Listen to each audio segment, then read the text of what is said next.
As Dane highlights both in his presentation and in his paper, to this point, right, the NGA and the CCSSO have played the sort of central leadership role in getting the standards written and adopted. They own the copyright on these standards going forward, so they're obviously going to remain central to questions of governance. But whether these questions are dealt with now, Dane's already expressed a preference for no, not now, some point in the future. There are a bunch of questions related to governance that will inevitably, ultimately need to be addressed. And the first, I think, is around timing and formalization, right? So when do these governance questions actually need to be settled, or more specifically, when do certain kinds of governance questions need to be answered? And in surveying the folks that I spoke with, very wide range of opinions on this, with some folks really feeling like, actually, in fact, these questions do need to be resolved now, others feeling like they can be put off to a later date, and in fact, a third group actually saying, well, we really shouldn't formalize governance at all, that this sort of looser kind of approach led by the NGA and the CCSSO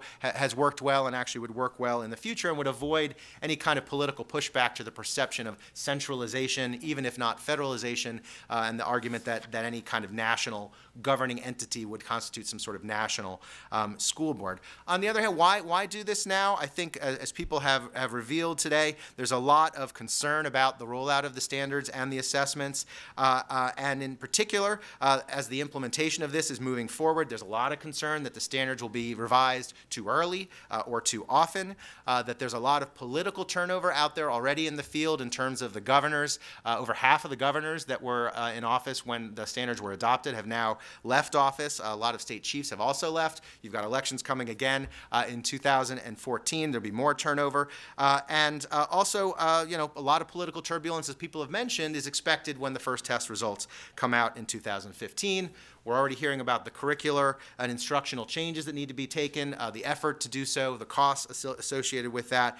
Lots of concerns about these standards, and the sense is that announcing and creating a formal governance structure could put some of these concerns to rest.